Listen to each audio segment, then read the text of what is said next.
한 성도가 물었습니다. 하나님의 뜻을 어떻게 알 수 있습니까? 기도를 해도 하나님의 말씀이 들리지 않습니다. 또 말씀을 봐도 하나님의 뜻을 잘 모르겠습니다 라는 그러한 질문을 받은 적이 있습니다. 한 주간을 지나면서 이 말씀을 묵상했어요. 하나님은 지금도 우리에게 말씀하실 텐데 우리는 왜 그 하나님의 음성을 잘 듣지 못할까요? 오늘은 야곱의 말씀을 통해서 그 말씀을 한번 풀어보고자 합니다. 여러분, 우리가 알고 있듯이 야곱은 축복의 조상입니다. 자, 그런데 이상하게도 그의 삶을 가만히 들여다보면 단 한순간도 편안한 날이 없었습니다. 한마디로 험악한 세월을 살았더라. 그리고 오늘 본문은 그 험악한 인생의 막바지에 찾아온 야곱의 마지막 시험입니다. 가나안 땅에 무서운 기근이 찾아왔습니다. 가족들이 굶어 죽게 생기자 야곱은 아들들을 애굽으로 보냅니다. 어떻게 해서든지 식량을 구해오라라는 것이었죠. 자, 그런데 식량을 구해온 아들들이 야곱 앞에서 청천벽력과 같은 소식을 들려줍니다. 애굽의 총리가 자신들을 부르더니 다짜고짜 정탐꾼으로 몰았습니다. 목숨을 걸고 끝까지 부인했지만 믿어주지 않았습니다. 결국 자신들이 정탐꾼이 아니라는 사실을 증명하기 위해서 둘째 아들 시므온을 애굽의 인질로 남겨두고 돌아왔습니다. 거기서 끝이 아닙니다. 기가 막힌 조건이 붙었습니다. 고향에 남아있는 막내 아들 베냐민을 애굽으로 데려오면 오늘 그 인질을 풀어주고 너희가 정탐꾼이 아닌 것을 내가 알겠다라고 했습니다. 만약에 베냐민을 데려오지 않으면 다시는 애굽 땅을 밟을 수 없을 것이다. 그리고 다시는 식량도 구하지 못할 것이다 라고 최후 통첩을 받았습니다. 야곱은 이 이야기를 듣고 기가 막히고 말이 막힙니다. 사랑하는 아내 라헬로부터 2명의 아들을 얻죠. 요셉과 베냐민입니다.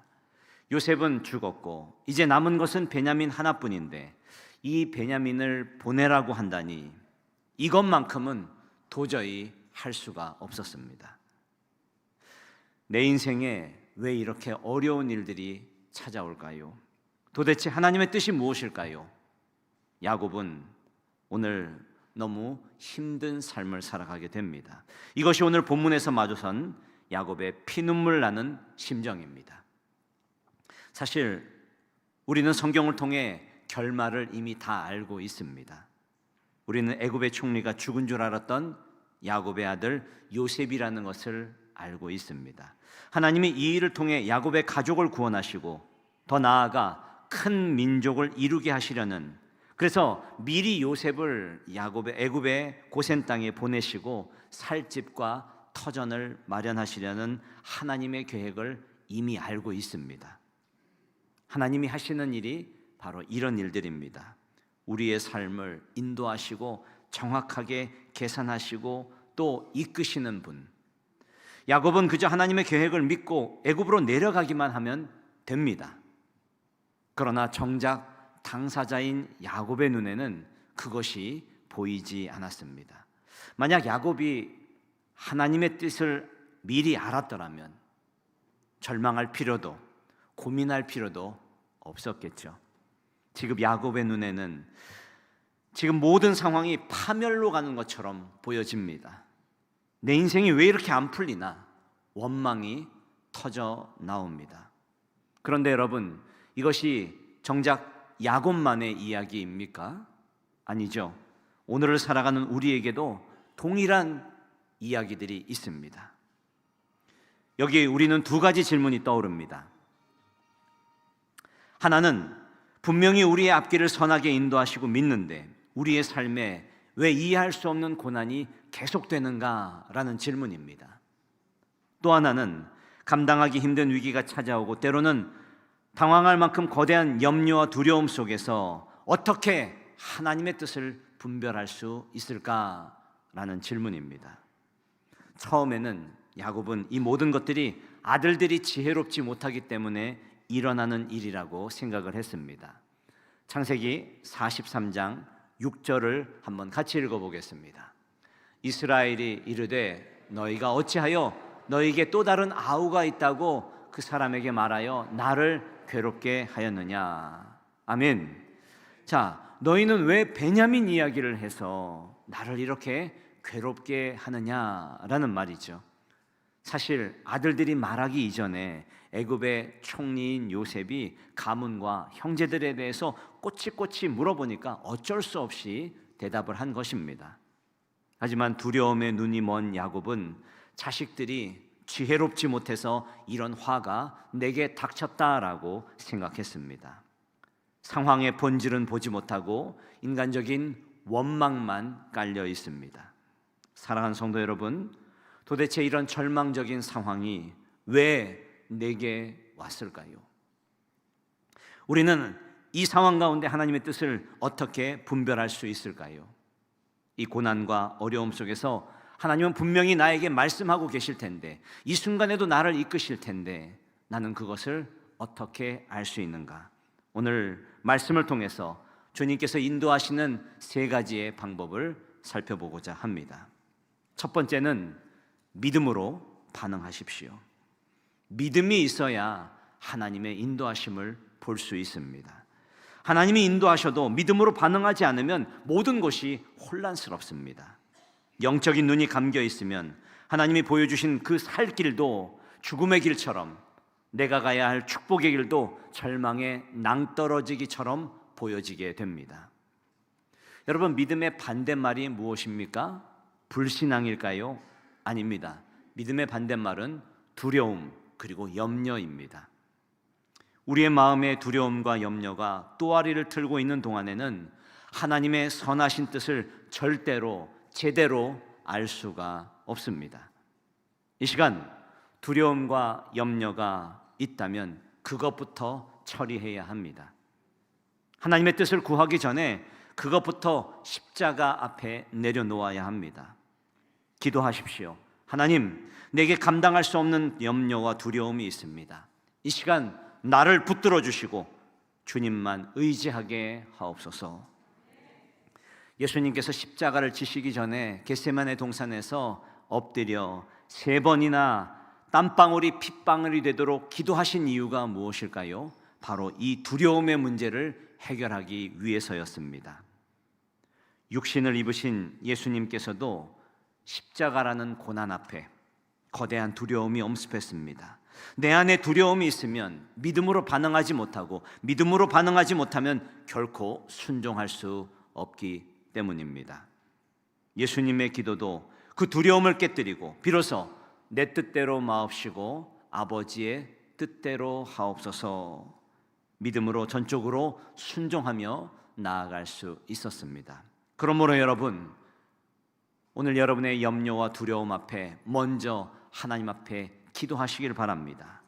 또한 고린도전서 10장 13절에 우리에게 하나님께서 분명히 약속해 주셨습니다. 함께 읽어보겠습니다. 사람이 감당할 시험 밖에는 너희가 당할 것이 없나니 오직 하나님은 미쁘사 너희가 감당하지 못할 시험 당함을 허락하지 아니하시고 시험 당할 즈음에 또한 피할 길을 내사 너희로 능히 감당하게 하시느니라. 아멘. 여러분, 믿으시면 다시 한번 크게 아멘 하시기 바랍니다. 그러므로 인생의 위기 앞에서 가장 먼저 믿음으로 반응하십시오. 하나님께서 피할 길을 주실 줄로 믿습니다. 내 생각과 경험을 내려놓고 두려움과 염려를 주님 앞에 다 쏟아버리고 살아계신 주님의 말씀에 귀 기울이는 저와 여러분들의 삶이 되시기를 주님의 이름으로 축원합니다. 자, 두 번째, 그 다음에 할 일은 하나님과 나 사이에 혹시 문제는 없는가라는 것을 점검해야 합니다. 믿음으로 반응하기 위해서는 하나님과 나 사이에 혹시 막혀있는 문제는 없는가 철저하게 점검해 보아야 합니다. 알지라 카스티유의 책에 보면은 스승과 제자의 이야기가 나오는데, 스승과 제자가 한 허름한 농장에서 하룻밤을 유하게 되었습니다. 그 집에는 가난한 농부 5 식구가 살고 있었습니다. 스승이 물었습니다. 주변에 보니 아무것도 없는데 도대체 어떻게 생계를 유지합니까? 남자가 대답합니다. 우리에게는 매일 우유를 짜주는 젖소 한 마리가 있습니다. 일부는 먹고 일부는 장에 팔아서 겨우 생활을 유지하고 있습니다. 그날 밤 스승은 제자에게 청천벽력 같은 명령을 내립니다. 저 남자의 젖소를 끌고 가서 절벽 밑으로 떨어뜨려라. 제자는 경악했습니다. 그러나 스승의 엄한 명령인지라 어길 수 없어 몰래 젖소를 절벽 밑에 밀어서 떨어뜨려 죽입니다. 몇 년의 시간이 흘렀습니다. 죄책감에 시달린 제자는 그 농장을 다시 찾았습니다. 자, 그런데 그 초라한 농장이 거대한 대농장으로 변해 있었습니다. 제자가 놀라서 주인에게 물었습니다. 도대체 무슨 일이 일어난 것입니까? 주인이 웃으며 대답합니다. 우리에게 생명줄 같던 젖소가 어느 날 절벽에 떨어져 죽었습니다.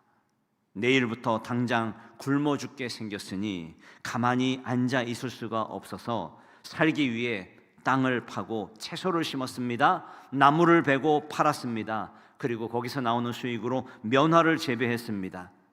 자, 그때 비로소 알았습니다. 우리가 이 넓은 땅에 얼마나 위대한 일을 할 수 있는 존재에 있는 것을 그때 비로소 알았습니다. 그때 젖소가 죽은 것이 우리 인생의 최고의 축복이었습니다. 사랑하는 여러분, 지금 아무것도 하지 않으면 아무 일도 일어나지 않습니다. 그런데 이 농부의 가족은 왜 젖소가 죽기까지 아무것도 하지 않았을까요? 그 젖소 한 마리가 자신들의 생명을 지킨다고 착각했기 때문입니다. 그것을 놓쳐서는 안 된다라는 생명줄로 알고 붙잡고만 있었기 때문입니다. 오늘 본문에 야곱이 이와 같습니다. 하나님의 뜻을 제대로 깨닫지 못하는 결정적인 이유가 무엇이었을까? 하나님은 야곱의 인생에 이미 다 준비해 놓으셨습니다. 그러나 그것을 보지도 듣지도 못했던 이유가 무엇입니까? 하나님과의 관계가 틀어졌기 때문입니다. 야곱에게는 집착이라는 고질병이 있었죠. 오늘 42장 38절의 말씀을 한번 같이 읽어보겠습니다. 야곱이 이르되 내 아들은 너희와 함께 내려가지 못하리니 그의 형은 죽고 그만 남음이라. 만일 너희가 가는 길에서 재난이 그에게 미치면 너희가 내 흰머리를 슬퍼하며 스올로 내려가게 함이 되리라. 무슨 말입니까? 이 베냐민이 죽으면 나도 죽을 것이다. 요셉도 잃었는데 내가 베냐민마저 잃을 수 없다라는 것입니다. 자, 그렇게 따지면 지금 애굽에 인질로 잡혀있는 둘째 시므온은 남의 자식입니까? 베냐민만 자식이고 시므온은 자기 자식 아닙니까? 이 지독한 편애와 집착 때문에 야곱은 하나님의 신실하신 인도하심을 제대로 볼 수 없는 것입니다. 하나님을 전적으로 신뢰하지 못하니까 내 손에 움켜진 베냐민이 내 인생을 지켜주는 젖소라고 착각하고 있는 것입니다. 내가 움켜진 고집과 집착이 하나님과 나 사이의 관계를 가로막고 있는 것입니다. 그를 우상처럼 붙잡고 있는 이 베냐민이라는 젖소가 오늘 우리에게는 없습니까? 성도 여러분, 여러분이 하나님보다 더 의지하며 손에 발 같아도 손이 발이 되도록 움켜잡고 있는 그런 인생의 젖소는 없습니까? 혹시 그것이 자녀일 수 있습니다. 혹시 그것이 돈일 수 있습니다. 세상의 안정감일 수 있습니다. 오늘 그 집착을 내려놓고 하나님과의 관계를 바로 세우는 일에 먼저 눈을 뜨시기를 바랍니다. 내가 움켜잡고 있는 가짜 생명줄을 놓을 때에 하나님이 비로소 내 인생에 일하실 것입니다. 야곱의 인생을 한번 조금 더 살펴보겠습니다.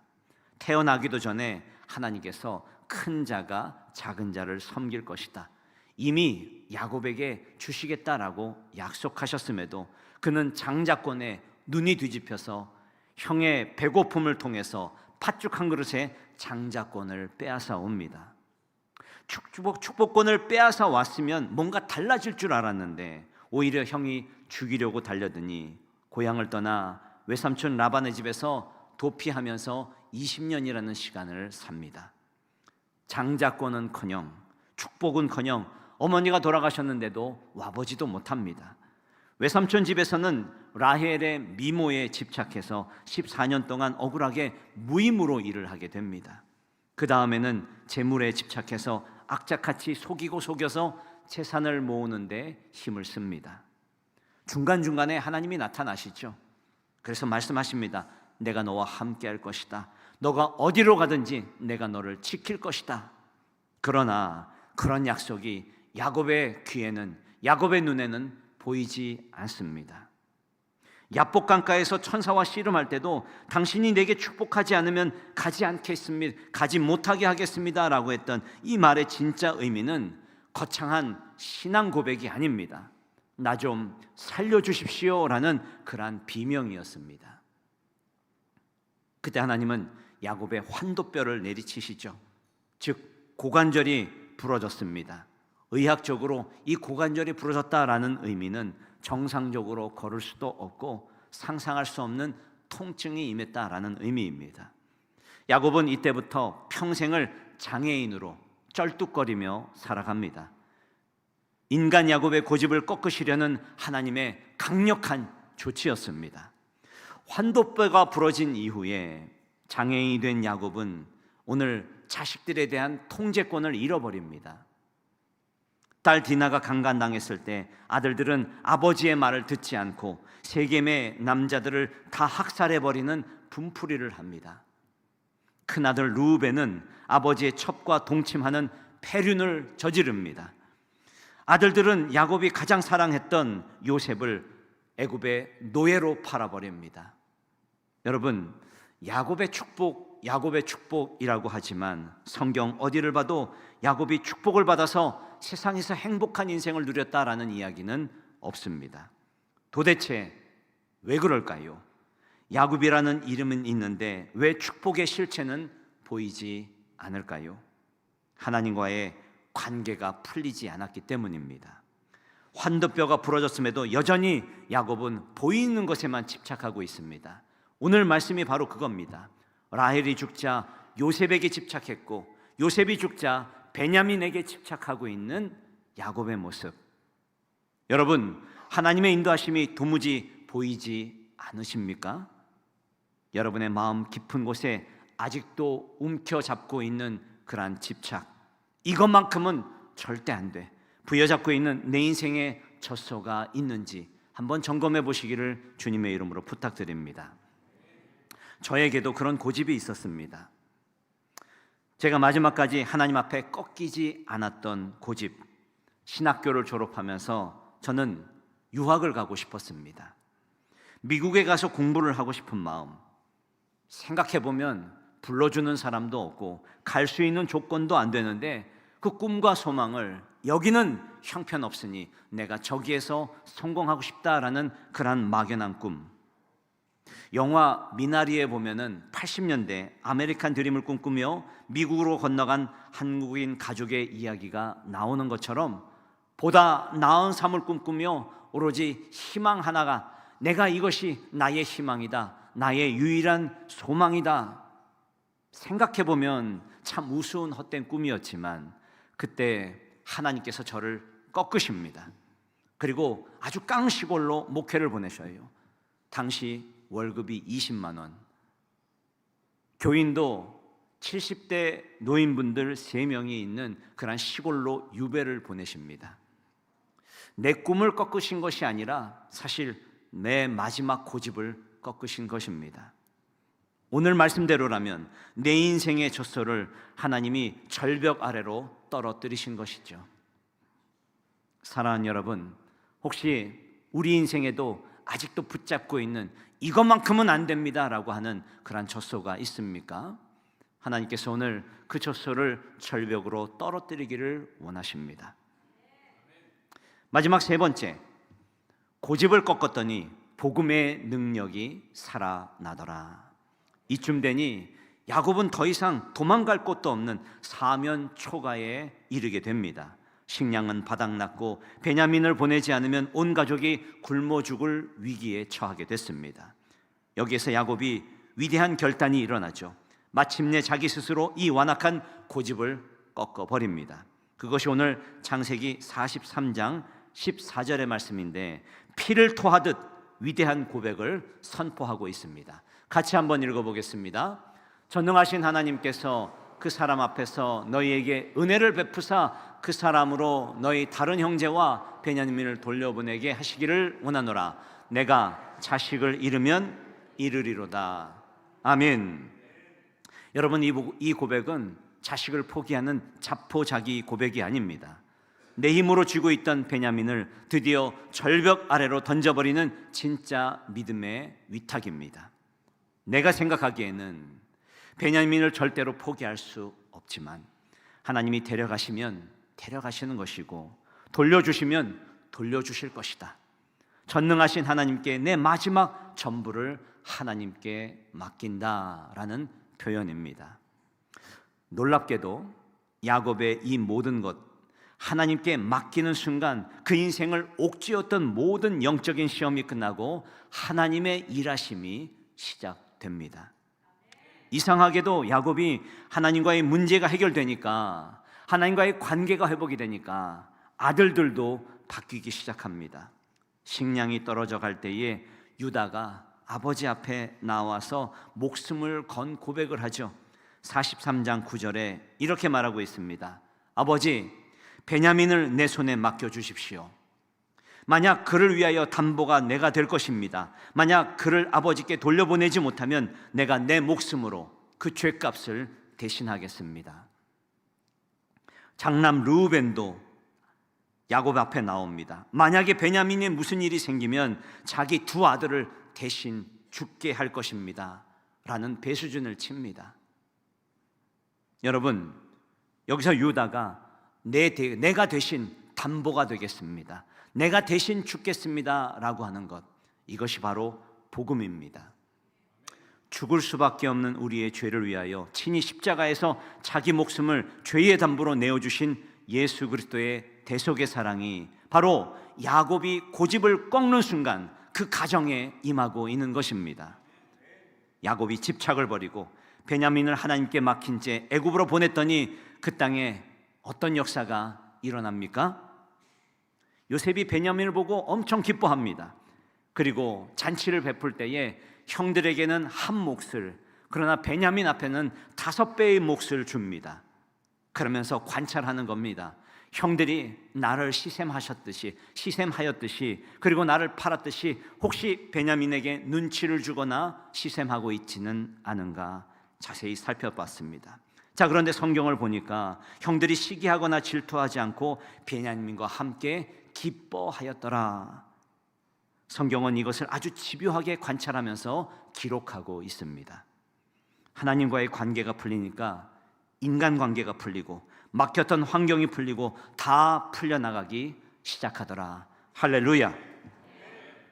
애굽으로 내려가는 살길이 열리고 원수 같았던 형제들의 사이가 화해가 일어나고 이스라엘 대민족으로 키우려고 했던 하나님의 계획이 오늘 드러나게 되더라. 야곱은 아무 대책이 없었습니다. 그래서 그냥 내가 이르면 이르리로다, 그냥 가본 것뿐인데 막상 믿음으로 가보니 그 무서운 애굽의 총리가 죽은 줄 알았던 내 아들 요셉이었습니다. 이것이 하나님의 놀라운 계획이고 우리 인생의 반전입니다. 사랑하는 성도 여러분, 주님은 여러분을 사랑하십니다. 그러므로 여러분도 주님을 신뢰하고 나아가시기를 바랍니다. 눈앞의 위기와 환경의 두려움 앞에 염려하고 주저앉지 마십시오. 지금 우리가 해야 할 일은 복잡한 대책을 세우는 것이 아니라 하나님과 나 사이에 혹시 가로막은 오늘 장애물은 없는가, 베냐민이라는 젖소, 내 손때 묻은 고집과 집착이 오늘 그 가운데 있지는 않은가, 그것을 과감하게 드러내는 저와 여러분들의 삶이 되기를 간절히 소망합니다. 야곱은 평생을 내 힘으로 움켜잡으며 살려고 애썼던 사람입니다. 하나님이 원하시는 것은 내 손으로 베냐민을 지켜내는 것이 아니라 하나님을 전적으로 신뢰함으로 하나님 앞에 내려놓고 하나님이 일하게 하시는 것, 이것이 오늘 여러분과 저에게 원하시는 삶입니다. 내가 일할 때 하나님이 멈추신다. 그러나 내가 멈출 때 하나님이 일하신다. 여러분 이것을 기억하시길 바랍니다. 오늘 이 시간 여러분이 끝까지 내려놓지 못하는 자존심, 물질, 자녀에 대한 집착, 여러분 그 젖소를 지금 믿음으로 절벽 아래로 던져버리시기를 바랍니다. 주님, 내가 내 인생의 주인 노릇하던 고집을 내려놓습니다. 내 모든 염려를 주님 앞에 맡깁니다. 주님, 내 인생을 책임져 주시옵소서. 이렇게 결단하고 세상으로 나아갈 때에 하나님께서 야곱의 가정을 회복시켜 주셨듯이 오늘 여러분의 인생 가운데, 사업 가운데, 자녀들 가운데, 여러분의 계획과 여러분의 섭리 가운데 오늘 믿음으로 한 걸음 한 걸음 걸어 나갈 수 있는 승리의 거룩한 백성들이 되시기를 주님의 이름으로 축원합니다.